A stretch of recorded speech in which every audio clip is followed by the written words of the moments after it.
जो भी था हिंदू मंदिर वाला में, उसमें भी रात में। नमस्कार, आप देखना शुरू कर चुके हैं न्यूज फॉर्मेशन। मैं हूं आपके साथ धीरेन्द्र। बात कुछ राजनीतिक है, बात कुछ तकनीकी पर है और बात कुछ चुटीला है। अक्सर आपने टेलीविजन डिबेट में देखा होगा कि जब कोई भी डिबेट का पार्टिसिपेंट अनपार्लियामेंट्री वर्ड्स का इस्तेमाल करे या लॉजिक से हट के काम करने लगे, जो विषय है उससे अगर दूसरे विषय पर बात करने लगे, तो आजकल एक नई रवायत चल पड़ी है डिबेट में कि एंकर कहते हैं कि इनका ऑडियो गिरा दो। मतलब वो अपने टेक्निकल टीम से आग्रह करते हैं कि अमुक भाई साहब दूसरे विषय पर बोल रहे हैं, दूसरा किसी को बोलने नहीं दे रहे, इनका ऑडियो गिरा दीजिए। ये टेलीविजन डिबेट की आज की तारीख में एक कॉमन सी रवायत हो गई है। लेकिन क्या यह संभव है कि प्रदेश का मुख्यमंत्री जनता से बातचीत कर रहा हो, जनता को संबोधित कर रहा हो, अपनी सरकार की उपलब्धियों को गिना रहा हो, जनता की तालियों की गड़गड़ाहट से आह्लादित हो रहा हो, खुश हो रहा हो, और उसके बोलते बोलते उसका ऑडियो गिरा दिया जाए? हम ये दावा नहीं कर रहे कि उनका ऑडियो गिरा दिया गया है। हम ये भी दावा नहीं कर रहे हैं कि ये टेक्निकल फॉल्ट है या नहीं है। लेकिन जो चीजें निकल कर आई हैं वो निश्चित तौर पर हैरान करने वाली है, क्योंकि जहां पर ऑडियो डाउन किया गया है वो विषय थोड़ा सा संवेदनशील हो जाता है। बिहार के मुख्यमंत्री अपनी समृद्धि यात्रा के दौरान आज किशनगंज में थे। किशनगंज से उनका पुराना नाता है। किशनगंज सीमांचल प्रदेश जिलों का एक महत्वपूर्ण हिस्सा है, एक महत्वपूर्ण जिला है।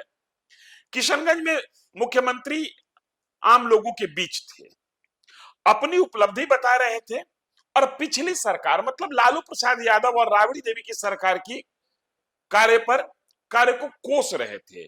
एक बड़ा उनका पेट डायलॉग है कि पहले कुछ हुआ था जी, हम लोग जब से आए हैं तब से काम करना शुरू किए हैं, और एक एक कर शिक्षा, स्वास्थ्य, सड़क, सात निश्चय, नल जल, तमाम चीज पर बात करना शुरू कर दिया और क्रमशः सभी बातों को वो रख रहे थे। लेकिन चूंकि किशनगंज में से और किशनगंज अल्पसंख्यक बहुल जिला है, लिहाजा अल्पसंख्यकों की चर्चा अलग से होना तय था। मुख्यमंत्री शुरू होते हैं, कहते हैं कि हिंदू मुस्लिम में पहले लड़ाई हुआ करता था, और लड़ाई की वजह जो मुख्यमंत्री समझाने की कोशिश कर रहे थे वो ये है कि लड़ाई की वजह थी कब्रिस्तान की घेराबंदी का न होना। हम लोग जब से आए ना जी 2005 से, आते ही ये लड़ाई को खत्म करने के लिए कब्रिस्तान की घेराबंदी शुरू कर दिए। अब देखिए लड़ाई होता है नहीं ना होता है, यहां तक ऑडियो सही है। लेकिन जैसे ही मुख्यमंत्री एक मंदिर की चर्चा करने की कोशिश करते हैं, आईपीआरडी जो कि उस सभा का लाइव टेलीकास्ट कर रहा था, आईपीआरडी का ऑडियो आउट हो जाता है और मंदिर संबंधित विषय से मुख्यमंत्री जैसे ही दूसरे विषय पर स्विच करते हैं, वो ऑडियो फिर शुरू हो जाता है। मतलब व्यवस्था सुचारू हो जाती है, ऑडियो वीडियो सही दिखने लगता है। हम ये नहीं कह रहे कि आईपीआरडी ने यहां पर ऑडियो डाउन कर दिया, क्योंकि हम जानते नहीं है कि यह ऑडियो डाउन किया गया था या टेक्निकल फॉल्ट था।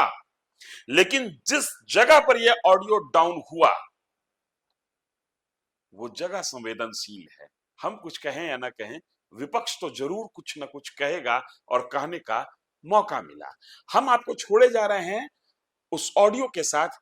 देखिए कि कैसे मुख्यमंत्री जब मंदिर की चर्चा करना शुरू करते हैं तो ऑडियो डाउन हो जाता है। आईपीआरडी के द्वारा जो ब्रॉडकास्ट किया जा रहा था, जो टेलीकास्ट किया जा रहा था, वो केवल दिख तो रहे हैं मुख्यमंत्री कुछ बोलते हुए, सुनने को कुछ नहीं मिलता।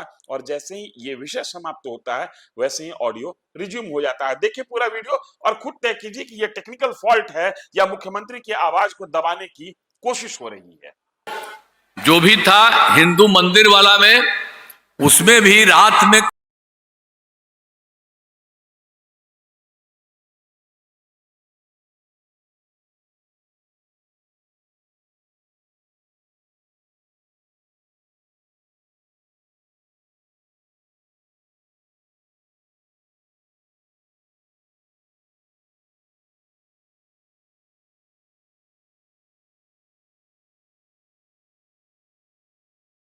शिक्षा के क्षेत्र में विशेष ध्यान दिया गया है। हम लोगों ने बड़ी संख्या में नए स्कूल खोले, नियोजित शिक्षकों की बहाली की, लड़के लड़कियों के लिए पोशाक और साइकिल योजना चलाई। तो हर प्रकार से सब काम हम लोग किए। वो लोग, मैं तो बोल रहा था कोई किसी को लगा दीजिए, हमने कहा कि नहीं आप लोग करिए। उस तरह से काम चल रहा था। फिर हम लोगों ने बाद में 2023 में बिहार लोक सेवा आयोग में और बीपीएससी को लेकर के हम लोगों ने पूरे बिहार में उन लोगों के लिए भी और ज्यादा किया। 2,28,000 सरकारी शिक्षकों की बहाली की। अब जिस समय हम लोग कर